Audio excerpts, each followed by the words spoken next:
నమస్తే అండి. Welcome to my channel. Karthika పురాణంలోని 28వ అధ్యాయమును ఈరోజు మీకు వినిపిస్తాను. విష్ణు సుదర్శన చక్ర మహిమ. జనక మహారాజా, వింటివా దూర్వాసుని అవస్థలు? తాను ఎంతటి కోపవంతుడైనను వెనుక ముందులాలోచింపక ఒక మహాభక్తుని చిత్తశుద్ధిని శంకించినాడు. కనుకనే అట్టి ప్రయాసముల పాలైనాడు. కావున ఎంతటి గొప్పవారైనను వారు ఆచరించు కార్యములు జాగ్రత్తగా తెలుసుకొనవలెను. అటులా దూర్వాసుడు శ్రీమన్నారాయణుని దగ్గర సెలవు పొంది తనను వెన్నంటి తరుముచున్న విష్ణుచక్రాన్ని చూచి భయపడుచు తిరిగి మళ్ళీ భూలోకానికి వచ్చి అంబరీషుని కడకేగి, అంబరీష, ధర్మపాలక, నా తప్పు క్షమించి నన్ను రక్షింపుము. నీకు నాపై గల అనురాగముతో ద్వాదశీ పారాయణమునకు నన్ను ఆహ్వానించితివి. కానీ నిన్ను కష్టముల పాలు చేసి వ్రతభంగము చేయించి నీ పుణ్యఫలమును నాశనము చేయ తలపెట్టి తిని. కానీ నా దుర్బుద్ధి నన్నే వెంటాడి నా ప్రాణములు తీయటకే సిద్ధమైనది. నేను విష్ణువు కడకేగి ఆ విష్ణుచక్రము వలన ఆపద నుండి రక్షింపమని ప్రార్థించి తిని. ఆ పురాణ పురుషుడు నాకు జ్ఞానోదయము చేసి నీ వద్ద కేగమని చెప్పినాడు. కాన నీవే నాకు శరణ్యము. నేను ఎంతటి తపశాలినైనను ఎంత నిష్టగలవాడనైనను నీ నిష్కలంక భక్తి ముందు అవి ఏమీయూ పని చేయలేదు.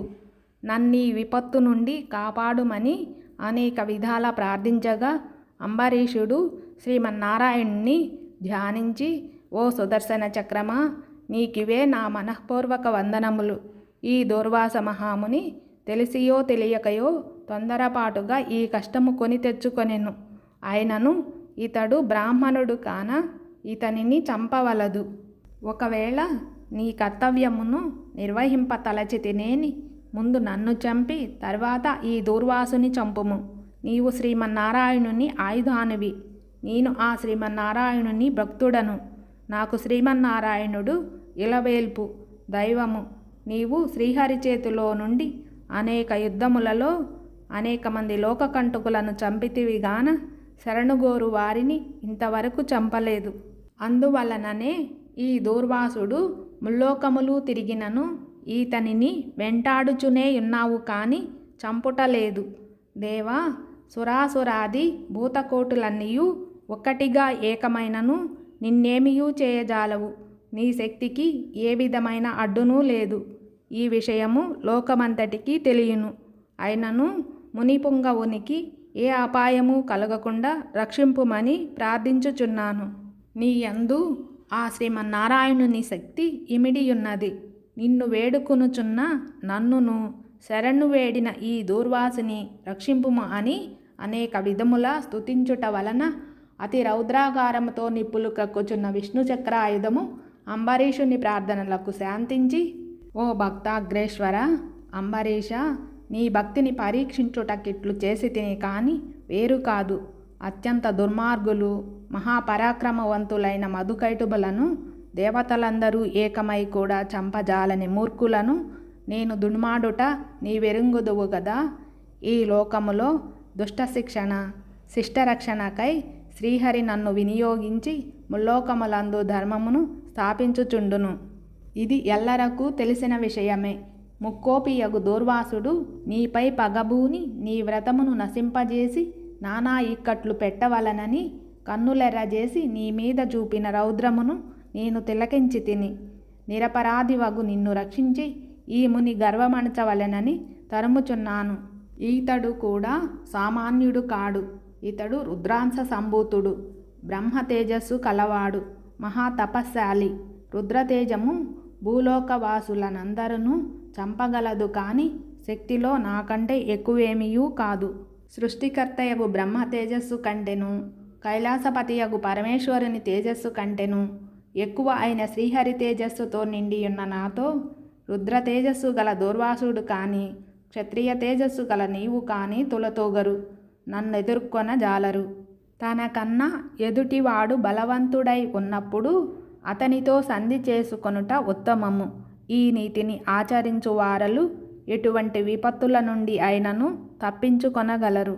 ఇంతవరకు జరిగినదంతయు విస్మరించి శరణార్థి అయి వచ్చిన ఆ దూర్వాసుని గౌరవించి నీ ధర్మమును నీవు నిర్వర్తింపుము అని చక్రాయుధము పలికెను. అంబరీషుడా పలుకులు ఆలకించి నేను దేవ గో బ్రాహ్మణాదుల యందును స్త్రీల యందును గౌరవము కలవాడను.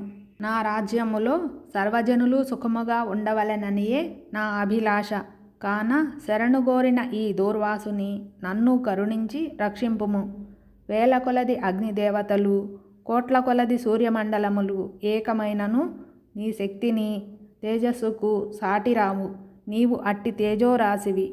మహావిష్ణువు లోకనిందితులపై లోకకంటకులపై దేవగో బ్రాహ్మణ హింసాపరులపై నిన్ను ప్రయోగించి వారిని రక్షించి తన కుక్షియందున్న 14 లోకములను కంటికి రెప్పవలే కాపాడుచున్నాడు. కాన నీకివే నా మనఃపూర్వక నమస్కృతులు అని పలికి చక్రాయుధము పాదములపై పడెను. అంతటా సుదర్శన చక్రము అంబరీషుని లేవదీసి గాఢాలింగనమునర్చి, అంబరీష నీ నిష్కలంక భక్తికి మెచ్చి తిని. విష్ణు స్తోత్రము 3 కాలముల యందు ఎవరు పఠింతురో, ఎవరు దానధర్మములతో పుణ్యఫలములను వృద్ధి చేసుకొందురో, ఎవరు పరులను హింసించక, పరధనములను ఆశపడక, పరస్త్రీలను చెరబెట్టక, గోహత్య, బ్రాహ్మణ హత్య, శిశుహత్యాది మహాపాతకములను చేయకుందురో, అట్టి వారి కష్టములు నశించి ఇహమందును పరమందును వారు సర్వసౌఖ్యములతో తొలతూగుదురు. కాన నిన్ను దూర్వాసుని రక్షించుచున్నాను. నీ ద్వాదశీ వ్రత ప్రభావము చాలా గొప్పది. నీ పుణ్యఫలము ముందు ఈ ముని పుంగవుని తపశ్శక్తి పనిచేయలేదు అని చెప్పి అతనిని ఆశీర్వదించి అదృశ్యమయ్యను. 28వ అధ్యాయము 28వ రోజు పారాయణము సమాప్తము. ఈ వీడియో చూస్తున్న వాళ్ళకి నా ధన్యవాదములు. Please like, share and subscribe to Siri devotional channel.